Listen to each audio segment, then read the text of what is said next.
up to $50,000, depending on where it's at. So I always recommend to people make sure there's a sewer tap and a water tap. But I like when people call me first, and then we get an architect involved, and we all work together as a team. But like I said, I get people that want to say, how much is it going to cost? There's no way I know how much it's going to cost without an architect involved. So I'd like to comment on that. So for the development that I skin my knees a lot in this, guys, and so these tips that they are giving you, these are pro tips, and please take them to heart.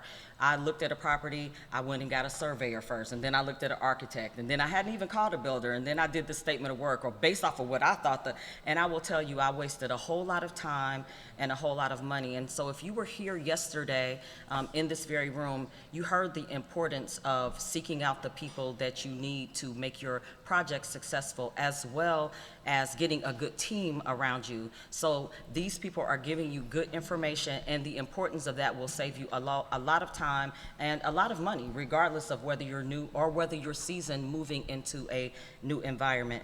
So Justin, we've not heard a lot from you. Tell us from a apartment, if you can, tell us from an apartment aspect, because I know for a while apartments were not the up and coming thing. Single houses were it. Then now you're hearing a lot of foreclosures starting to happen in the commercial space, which includes the apartment sector. And so I feel like on the horizon, pro tip, on the horizon, if you're looking to source properties, then the commercial is going to be a place to look at. But tell us from a commercial standpoint and an apartment standpoint, what if we're looking to rehab an existing or acquire an existing, what are some of the pitfalls or some of the maybe barriers that you might see a new or less seasoned person what they may run into? Well, first thing I'll say is Eric knows what he's talking about, because sewer tap fees are oftentimes the first big surprise when you're looking at something. A lot of different ways to do development, right? But I believe strongly that you need to find something that you're good at, narrow your focus, and make it repeatable. I grew up in a family business that was very manufacturing focused, and prototyping something was absolutely everything. So I think one of the big psychological hurdles that we can all get caught up in is just the excitement of a deal or a project.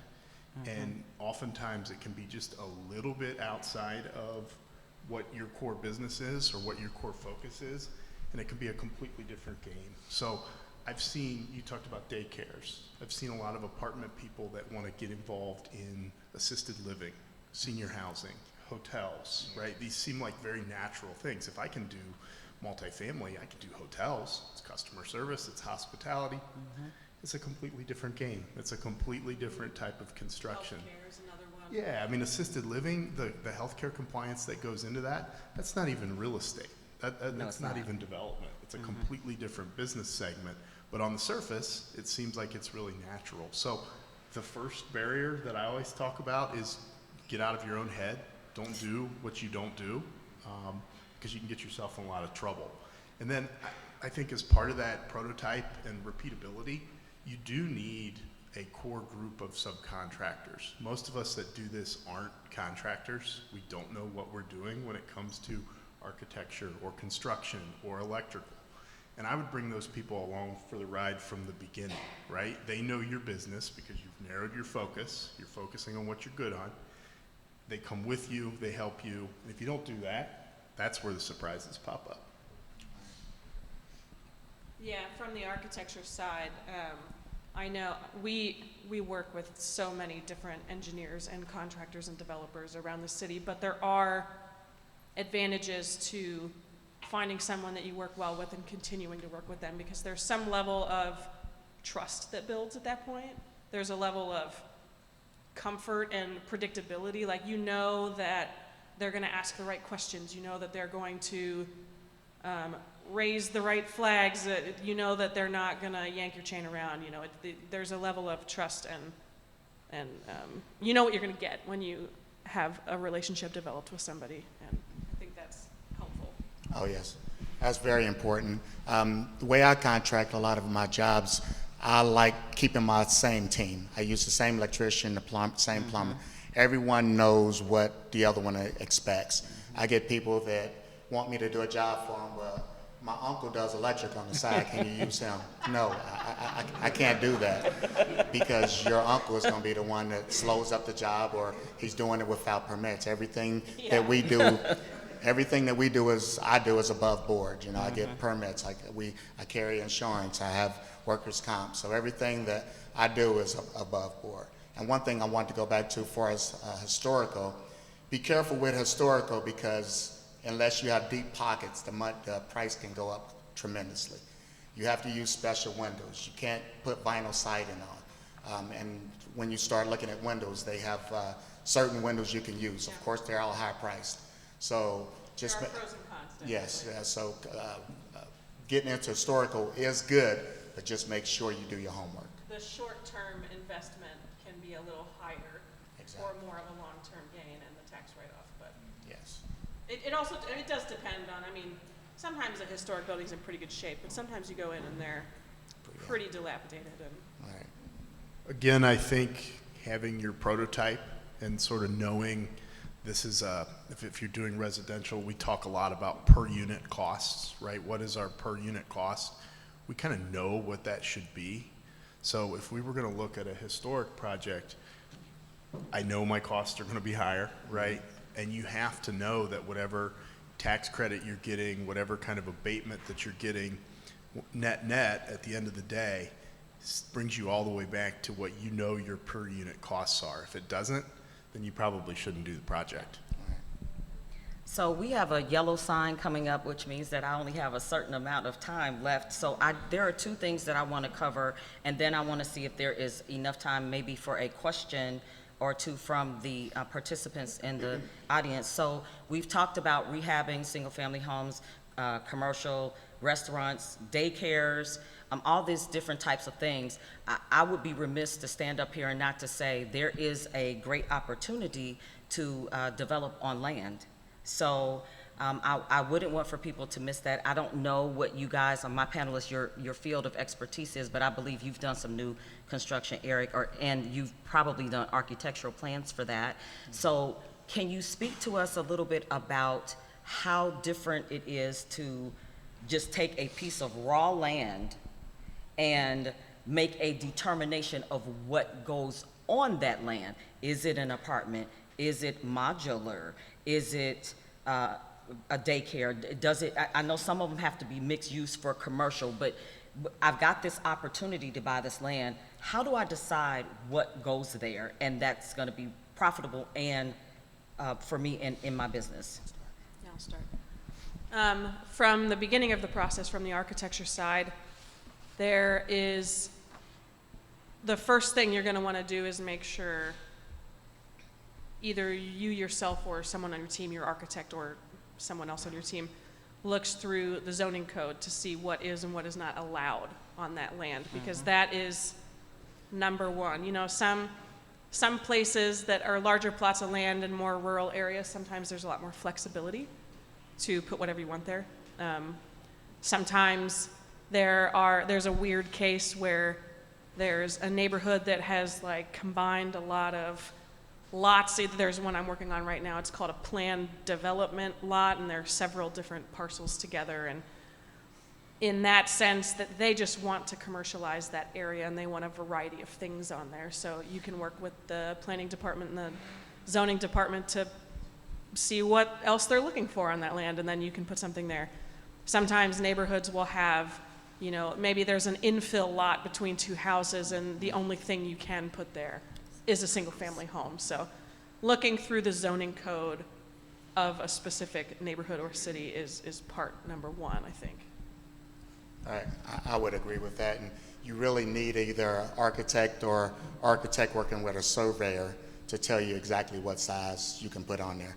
Because if when you start building new, there's different setbacks. You can only build so far to a property line. So you get people that see a piece of property and say, I want to put this big house on it. Well, the setbacks may be 10 foot from each side and 35 from the back. Or a certain percentage of or the certain, site. yes, and all of a sudden your big house that you wanted to put on there, it shrinks down to a little house. So I would always start with checking the survey, getting an architect to check the surveyor to let you know what size you can build on there. And then there's also height restrictions. You may want to put a two-story house in a neighborhood that you can only build up 20 feet, so you can't build a two-story house there. So as everyone has been saying on the panel, it's important that you do your homework. Yeah, I say that about the land because there's a lot of opportunity out there, and see, people get excited, they see land, but they don't necessarily know that it's buildable. So guys, that was my reason for bringing that question into play. And the last thing that I wanted to bring up is we passed the ordinance last year here in Cincinnati about auxiliary dwelling units. So I'm curious to know if any of you have had contact with someone looking to either redevelop that into something else, scratch the garage and make it a new construction, or what has been your touch point with ADUs here in the city? Because I think it's a great opportunity, but not utilized quite enough.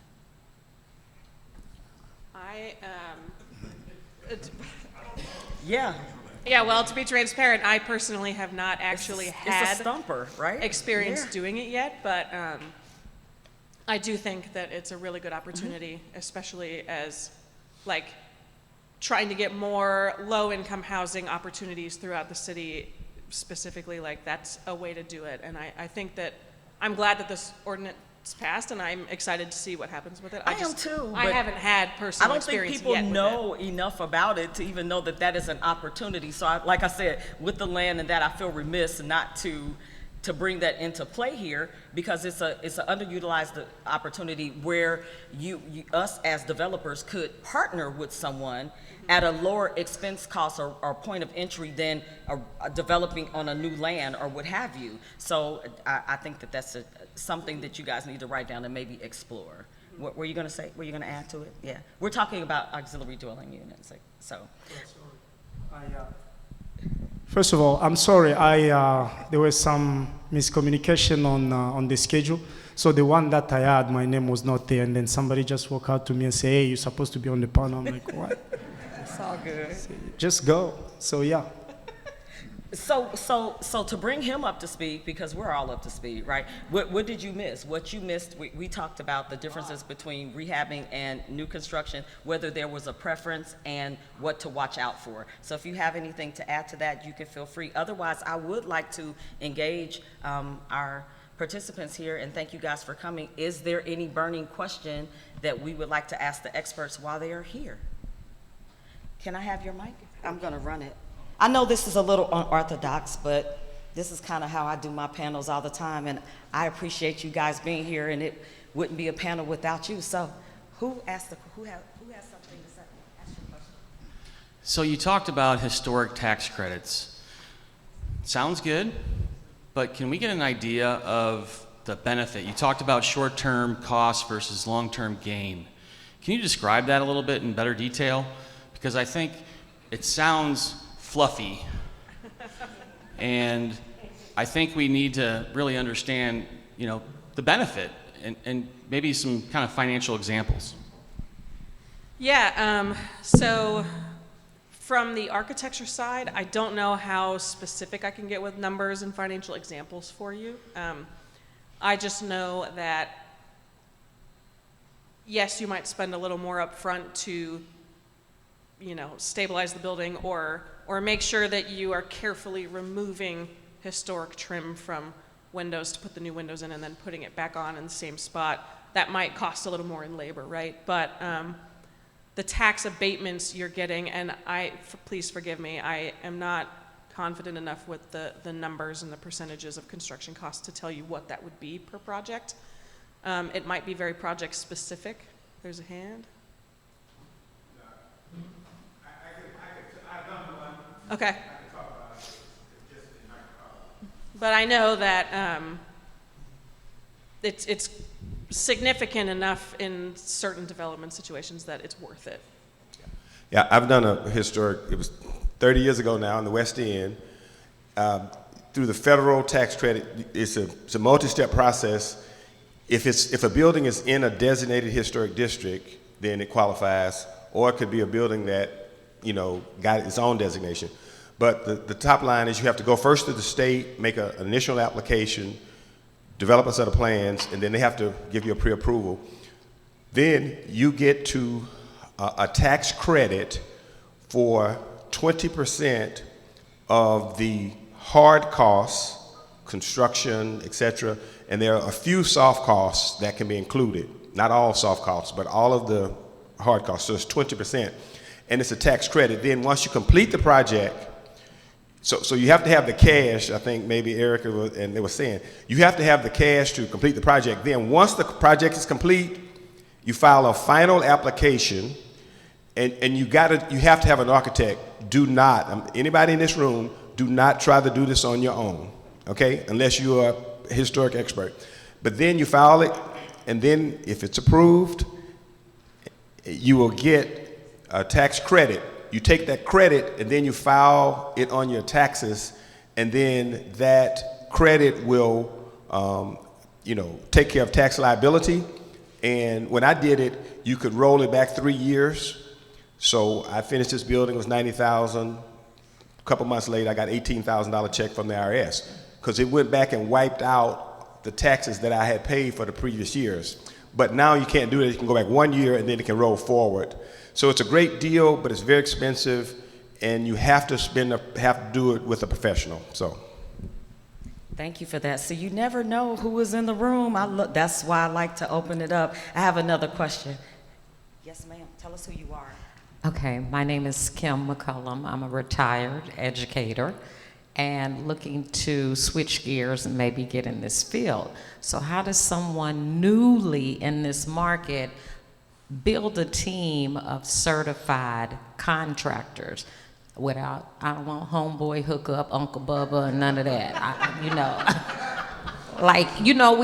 We had to take classes and be certified to teach every so many years, and realtors have certification, but how do you build a team, and where do you find them?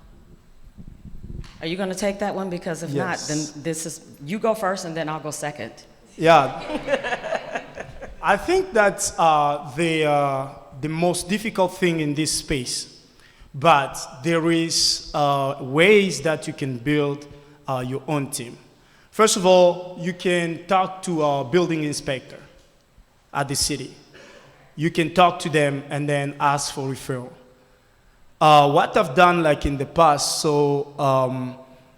is pretty much like go on site where people are working. And then I ask the guys that are working there, talk to their boss. And then I'm like, okay, well, this is what I have. Are you interested in doing this? So that's one of the things that I've done. And then another thing is, you have to go to Home Depot, but you go there early. Yeah. I love this store. No, I'm just, so yeah, go there early. Don't go there at 9, The best wake up at early morning, like 6 o'clock, be there. From 6 to 7, between 6 and 7, you'll find the best one. And then Okay, wait, I have to defend you, because usually when you think of Home Depot, like, you think of the homeboy hookup, but for real, outside of Eric, who has his own staff that go around with him, his team, I should say, you're onto something with the Home Depot, because most of the certified contractors are picking up some supplies at that 6 o'clock time. Yes. And you're gonna see their trucks, and you can just walk up to them and just have an entire conversation. I get more information from the people at Home Depot than the folks that work there. Hey, I'm working on this. What do you think? And they'll just stop and talk to you. Yes. And tell you what to do. And these aren't Home Depot folk. These are actual contractors, like certified contractors. So that's Yeah. a good one. That's a good one. Okay. This is an opportunity for me to give a shameless plug for the organization that I'm here representing. But in my space, in the apartment space, the Greater Cincinnati Northern Kentucky Apartment Association is an example of numerous trade organizations that exist. And our group consists of small owners that we call IROs, kind of large owner-operator developers, and then countless associate members who are vendor partners, suppliers, contractors, builders, specialists in all these different areas. So I know Rebecca, our executive director, who's here today, will tell you that almost all of the homegrown, locally owned and operated multifamily developers in Cincinnati started out as what we call IROs, independent real estate owners, and went to committee meetings and were actively involved and sort of built their book of business with the support of our education, our training, our contacts, our vendor partners. So find an organization, whatever space you want to be in, it's there, whether it's the Home Builders Association, the GCNKA, other trade organizations. They can be really, really helpful to help you get started. So before Eric starts, I love shameless plugs because that's the reason that he is up here for us today. Yesterday, if you guys were here, what you heard was get educated, get educated. And so I would be remiss not to say, part of the organization that I'm here with, and we have a table downstairs, is the Real Estate Investors Association of Greater Cincinnati. We're closely connected with the apartments, right? And there's also a one-stop shop, and I'm sure that Felicia and Derek will appreciate this, with the Realtors, the Greater Cincinnati Realtors. They are also, so your realtors have a lot of information, and I see a lot of realtors in the room. They can tell you who some of these qualified people are. Eric, you go, and we might have time for, I see 2 questions. We might have time for that unless I've got a red card, so you go. And I don't remember what red means. Does that mean 3 minutes? What does red mean? That means stop? Lord have mercy. We need a sign-in sheet so people can have their questions answered. But go, Eric, and okay. 2 seconds. Eric, finish, and then I'm going to say thank you. I was just going to say call Hans Construction. There you go. HUNNS. There it is. I don't advertise. I don't have a website, but I stay busy. He does. He does. I've been in it a long time. There you have it. I apologize to the 2 people in the audience. Hopefully we can get your questions answered off mic. I appreciate you guys coming to the panel today. I hope you got something useful out of it, and I hope you make some great connections so that you can further along your business. And thank you to our panelists. Let's give them a round of applause. We appreciate, wait, I can keep going? Hot diggity dog, I got 2 questions in the back. He just told me I could keep going, just what I want to hear. What we got? Say? 10:30. 10:30. Okay, so he was first, and I'm going to take this lady right here. I love this. Let's go. Yes, my name is William Alexander. And just if you can real quickly, can you go through the entire process of what I need to do? I'm starting from the beginning. I mean, what I'm saying is, who do I talk to? What bank? You know, I go to the bank, money, blah, blah, blah. If y'all could do it real quickly, just to show us how the process goes and what we need to do. Am I making sense? It's a wonderful question, but they're going to have to that's a class. No, I mean, no, it's not a class, it's just real quick. It's like, you go to the bank, then you find the architect, blah, blah, blah, just quickly that way, not in depth. Like if I want to build. New build. Build a new building, yes. Okay. New build. Somebody run it down, 30 seconds, go. Right. Well, so 30 seconds, right? So if you want to build something, just find a builder. You know? Find a builder, a GC, and then he's going to do all the work for you. Just find time to talk to him, share your ideas, and then he walk you through that. If you want to learn, it's better learning while he's doing it for you. So that would be the best thing, to avoid headache, mistakes that you may make, and then you never come back. So it's better having somebody who is doing it already, and then you can learn from him. As a client, you can be there while they are doing it. You are asking questions like, why are you doing this? Then the next one, you can try to do it on your own, but still having somebody on your side who can guide you through hardship and questions. So, yeah. Find a builder, go from there. Yes. Find Zoe Construction. We're out there.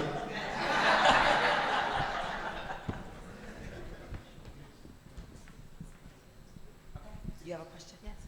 Well, I actually have a statement. I wanted to answer the question of the lady in the yellow blazer up here in the second row. She asked about like where to find how to put together your team. And I own 3 buildings now, and the best way that I got was, first of all, I belong to Cincinnati REA, where she talked about the associations. And Cincinnati is one of the, REA is a real estate investment association. They have them in almost every city across the country. Cincinnati and Columbus is one of the best ones in the country. The amazement, the people, the networking, the information you get is amazing. And I'm on my 3rd building right now, but also Ace Hardware. Any hardware small paint store, go there. If you go to the front, and I got this information from Cincinnati REA in a workshop a long time ago, go to the front, ask about their buildings, like they have a list of their best contractors. Everybody, vet them through, and you talk to people. Cincinnati REA has women investors, new investors. There's so many things when it comes to real estate. Right, there's so many things in real estate that you don't even know. So this Cincinnati community is amazing when it comes to the contacts across the country and what you can do. So you definitely get into associations across the city and network with people. But the Ace Hardware, Home Depot, Lowe's, those are some of the best places to get good contractors. Thank you for that. We appreciate it. So to her point, education is fundamental, and without it, we don't know what we're doing. And it does make great sense to implore people that have been in the business and maybe even shadow them. Once upon a time when I was in college, long time ago, there was a thing called actually proctoring a class, and you would be able to shadow people. Even in the workforce, they do that for stretch assignments. Ask somebody to come alongside them that is doing what you're doing and offer them something. We have this thing at REA called haves and wants. And if you have a skill set, which all of us do to offer, many times people will trade that in kind for you to be able to shadow and for you to be able to get that specific information that you're looking for. You have a question? I have a statement. A statement. My name is Felicia Bell, and I'm stuck. I'm caught. Really, it's just piggybacking off of what you just heard. So thank you for that. Education is critical. So do not be afraid to pay for your education. Matter of fact, if you're not willing to pay for the education and learning how to do this, you're really saying to yourself, you might not be willing to be successful in this space. So when you go to the sessions, be willing to pay for them to educate you. When you're calling someone about mentorship, Tiffany talked about in-kind services and exchanging what you have for what you're asking for. We are all self-employed, and so taking the time out to help other people is something, one, that we are very, very willing to do, but recognize that that time is a financial sacrifice. So be willing to make that exchange and understand what you're willing to pay for what you're asking for. And then from the design side on building a team, just if you find an architect that you really vibe with and you're like, and you want to work with them, like Weber Architects, you can always ask your architect, like, do you have, engineers, structural, mechanical, electrical, plumbing engineers, or contractors that you guys typically work with that you recommend or you really like? And we are happy to recommend too. I don't see any more hands, so we do have the panel up here. So I'm going to do rapid fire for just a few minutes, and I'm going to pass back the mic because you guys have it on this side. But the question that I would want to ask is, yesterday we heard with get comfortable being uncomfortable. We also heard get comfortable with the no's. People saying no, like that's not going to work, and being able to pivot. So we're talking to a diverse audience, I can tell. I see people in here that I know. From your experience, what is it, words of wisdom or encouragement from your experiences that you have that you would impart to the audience about your particular space? Make sense? Find a mentor. I think that's critical. We talked about associations. There's another benefit of these associations is pairing up with a mentor. This is the only thing I've ever done. It's the only real job I've ever had. I did some odds and ends things when I was a kid, delivered mail and worked for an electrical company, but the only real thing I've ever done is this. And the obstacle that I faced is I was 20 years old when I started doing this, right? It's hard to walk into Fifth Third Bank and answer the tough questions when you're 20 years old. You have to find a mentor, find somebody that's been through that, that's been through a similar experience. They'll help you along the way. And I would say, honestly, do your homework. Take your time and figure out exactly, first have a plan of what you want to do. Do you want to be the developer yourself and get your hands dirty, or do you want to just pay someone to do it and you collect money on the backside? So you have to really do your homework and know exactly what you want to do. But it's very important that you get a good team together and make sure, like I said, do your homework, study who the general contractor is, look at his past, look who he's worked for, and those are the best references just to go back to see what they have done. On the doing your homework thing, when you find the point where you're ready to design and go through the design process and permitting and stuff, find a team that, one, you vibe with and you feel comfortable with and you like them, and two, that either specializes in what you want to do or that has experience in what you want to do, you know. If you want to do healthcare, there are firms around the city and the country that specialize in healthcare. If you want to do something else, there are a lot of firms around that either may specialize in that or have done a number of those things around the city. And the city's filled with a lot of great people that do a lot of different things. Well, I'll say this. I'll start with this. We need to know that information transforms.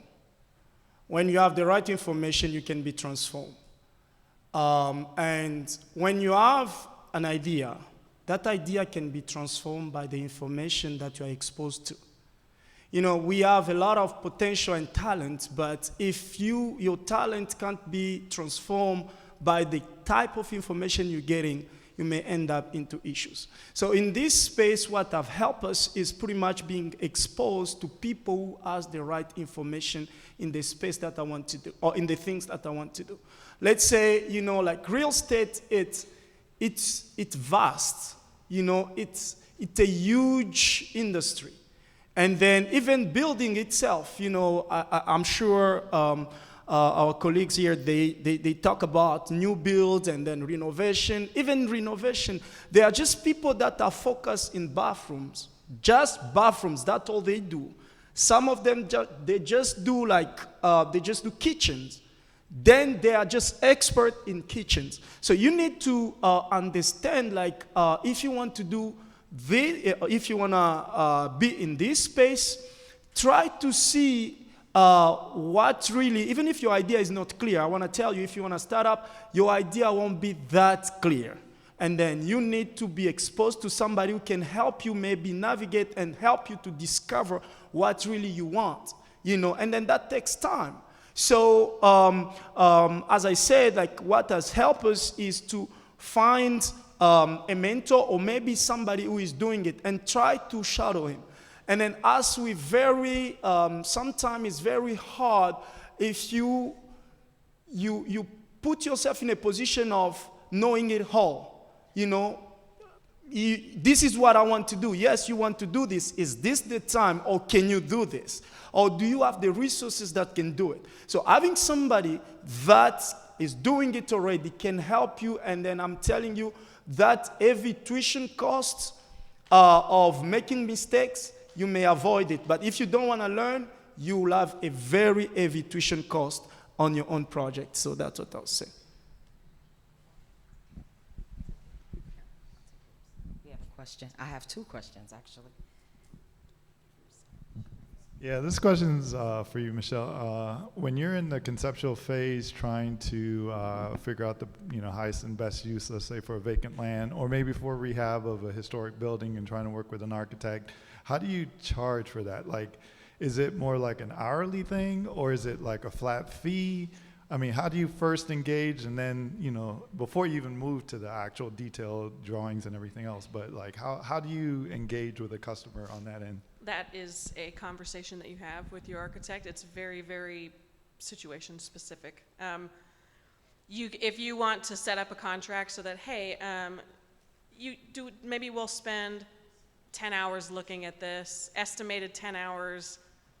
We'll do it hourly, but it'll be maybe 10, maybe 9, maybe 11 or something like that. That can be a contract that's set up.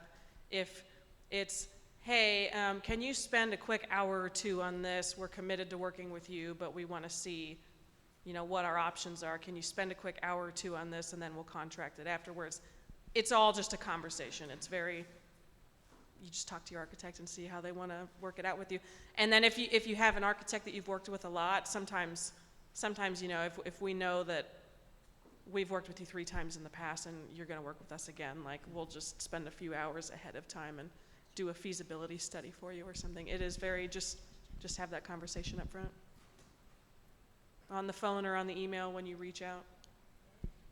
And I'm going to also, from the back of the room, sorry, I'm going to also piggyback off of what you said, specifically going to your particular architect or your team or person that resonates with you. Again, coming to some of those meetups, there are people that are doing what you're doing. And so they're going to be able to give you a gauge of what that might look like for you outside of just speaking to somebody, because people's time, it's worth something. But if I'm working on a project and I've just engaged with an architect, I might be able to share my experience with you, so that gives you a better insight of what you're looking for, and maybe even a particular price point. So do not forget to network, and that's what this thing is all about, us talking to each other and sharing our ideas and what we're working on to help better people, and then we could actually go to the professional and not waste her time in that space. You have another question, sir? Yeah. So I didn't say my name before, but I'm Matthew Wagner. I'm the president of the Camp Washington Business Association, and I would like all of you to come and rehab or build Camp Washington. Along that statement, though, I want to get back to Ed and just ask you, in terms of some of the recent zoning changes and some of the things that we've seen with the city of Cincinnati, have you seen that to be very helpful for assisting in the redevelopment in the properties here in the neighborhoods?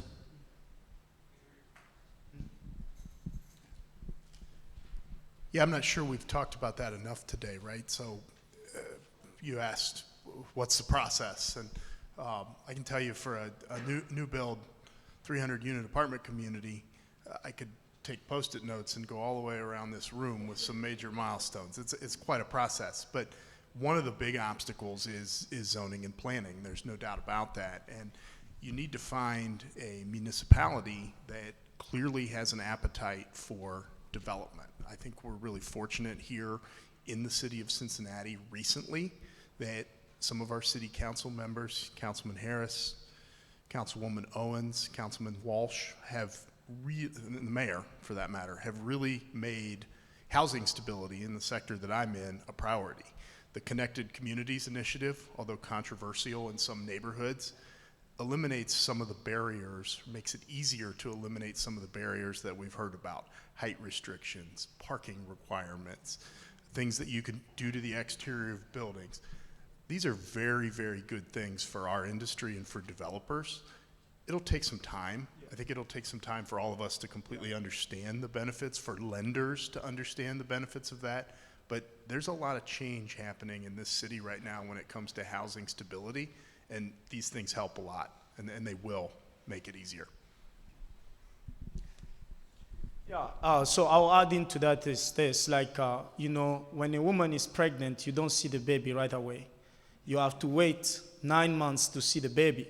So what the city has done is you will have maybe in the next 5 to 10 years, we'll see a huge impact in the Cincinnati area. You know, because the zoning reform has already, you know, as my brother just said it, remove some barrier. You know, like before, like if you want to build up maybe, let's say, 6 unit, I don't know, maybe 12 or 20. There used to be like a parking requirement, parking space for that.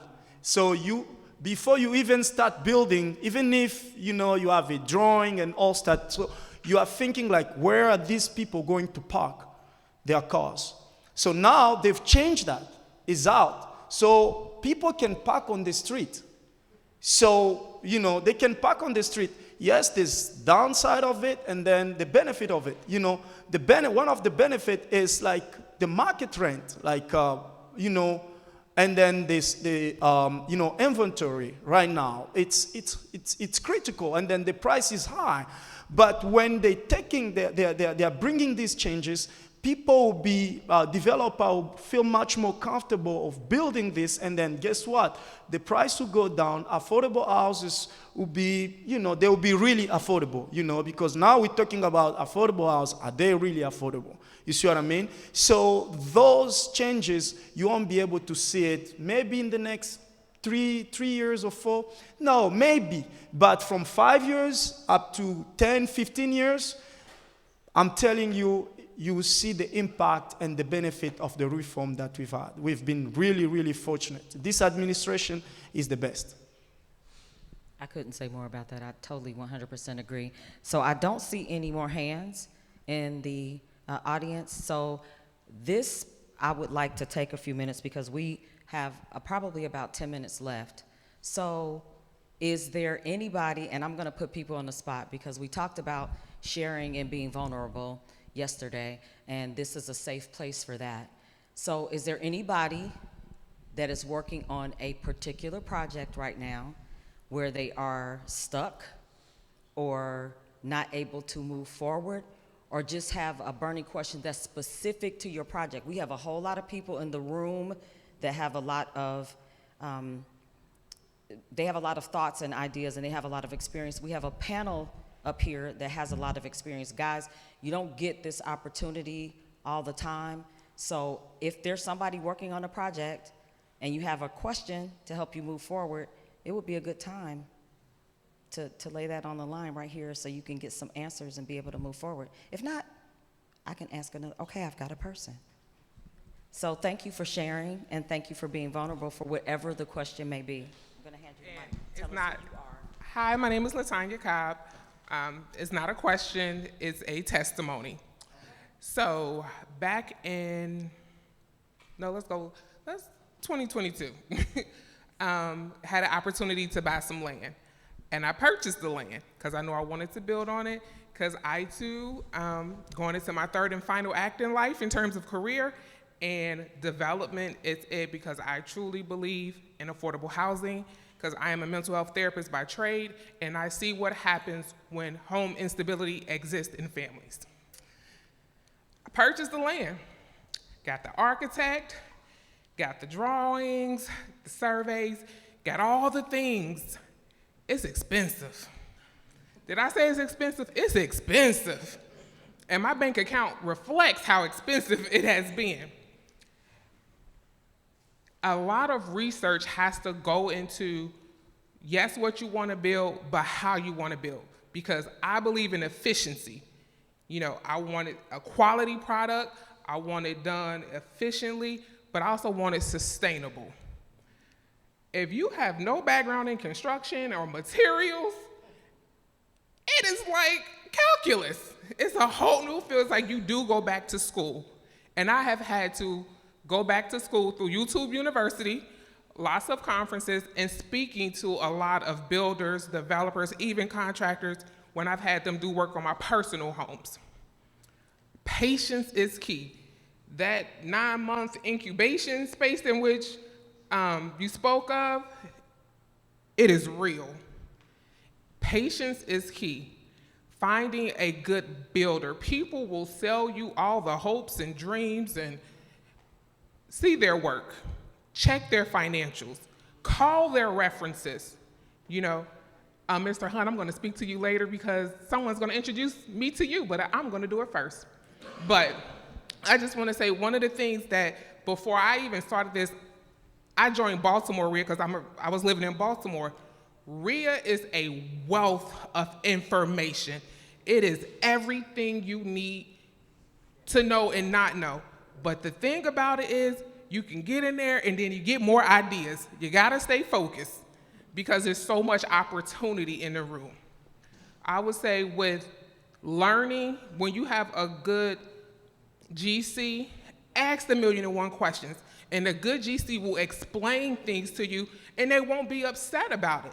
Because for me, it needs to make sense. And then also remember, you're spending your money and it's a commitment. So I would say just in this space, being patient, getting to know the neighborhoods. I know for me, when I look at land, there are things that I look for. I don't want to build in a place that's a food desert because I know the importance of nutrition when it comes to children and education. Access, resources are only good if they're accessible. Is this land on a bus line? Is there any kind of public transportation that already goes here or that may be coming here? Will the Uber come here at night? You know, you gotta just, will the pizza get delivered? You have to think of these things in the population in which you want to serve. Security is important. You know, one of the things I have learned, you can't change a whole neighborhood. But exactly, you can be a bright light in the neighborhood and drive your land. I drive the area in which I want to build, morning, noon, night, on the weekend, on a Wednesday, just to see what is going on. Get to know the people, get to know the community associations, do they have a neighborhood council so that you can actually really be invested and you can ask them, what do you need, what do you want to see? So I would just say in this space, great relationships, being very patient and open to learning. Like you have to be coachable because you could have a bright idea and then you meet a contractor that tells you not so much. We appreciate all those comments. And I think I have I saw somebody with a yellow thing. I think that gives me 3 minutes.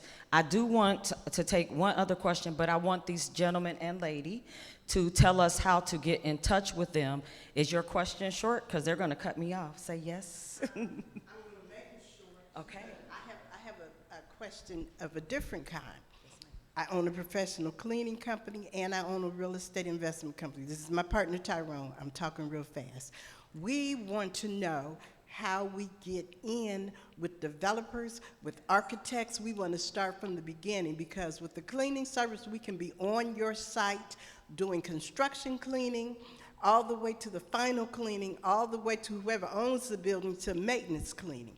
That's the cleaning side. The real estate investment, we are part of REIA. It's called Best Painting and Real Estate, and we are investors. That is our retirement plan. As you can see, we're seasoned. So our retirement plan is real estate investment. So we want to know how we can get on the ground floor from developers, which we might one day develop some things ourselves. So where do we start? Come on, guys. Well, let's say this. I just want to give, as she was talking, I think I want to just give the audience a tape to building.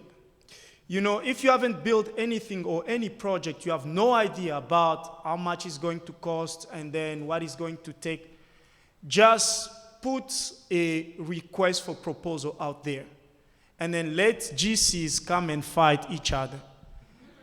And you choose like the middle one and bring him in and ask him questions. So that's the best thing you can do. Even if you haven't done any, I have an engineering degree, and then that's how we used to do.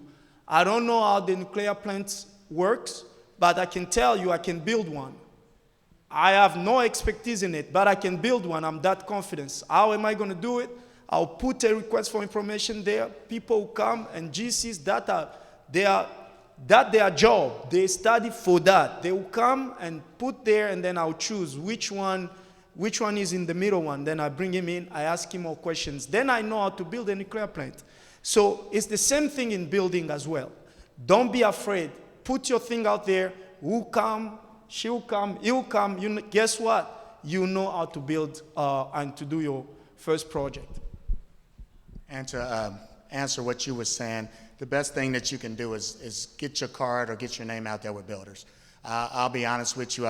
My team, I try to use the same people, but every now and then I will try someone new, as far as even cleaning, because all my buildings, I have them cleaned after they're done. So, I mean, I will give someone else a shot, but mostly I try to use a team that satisfies and does a good job. Thank you. I forgot to mention we're painting contractors as well. That's probably Okay. Okay. So we've got 5 minutes left. I would like to wrap it up. You already gave them a round of applause. We know they're great. You guys are phenomenal. We appreciate that. I do want for them to tell, I do want for them to tell you how to get in contact with them, and then that leaves us about 3 minutes for us to exchange information in the room for people that you would want to connect with. So I'll hand you the microphone. You start there. Tell people how to get in touch with you. Yeah, Edward Tende with Zoe Construction, so it's easy to get in touch with us. Just go on Google, Zoe Construction, straight on our website, and then you can put your information there, and then I'll get it, and I'll get back in touch with you. If you want to call, 513-288-3668, 513-288-3668. That comes direct to me. You can text, call anytime. We can get in touch. Thanks. Yeah, again, Michelle Rush is my name. Hub and Weber Architects is where I work. We have a website. It's hubweber.com, HUBWEBER.com.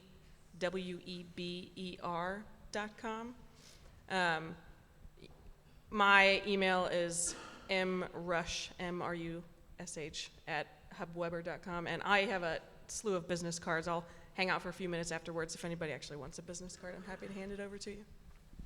All right, I'm Eric Hahn, the owner of Hunn's Construction. My phone number is 513-312-8772. So you could just give me a call. And I also want to give a plug for, I have a nonprofit by the name of Boyd, BYOD, stands for Build Your Own Dreams. So I'm also trying to get youth into construction. So I have classes with youth and let them know that there is money to be made in construction. College is not for everybody. I'm not against college, but it's not for everyone. I didn't go to college, but you can make a successful life in the construction business if you do it right and you're honest. Again, my name's Justin Sager. I'm here today with the Greater Cincinnati Northern Kentucky Apartment Association. I know we have a table out there. I'm old school too, so I have a big stack of business cards that I'll give to Pat and Rebecca, and they'll have available at the table. I feel like I'm inaccessible if I don't give you my phone number as well. So it's 937, I'm a Dayton boy at heart, 726-0964. And my name is Tiffany Ray, and there is a table for Cincinnati REIA downstairs. Stop by and come for a class. However, my business is Ray of Hope Realty Services, and you can reach me at tiffanyray.com, TIFFANIRAY.com. Like to thank you very much for participating today. Exchange information and engage in the rest of the conference. Thank you very much.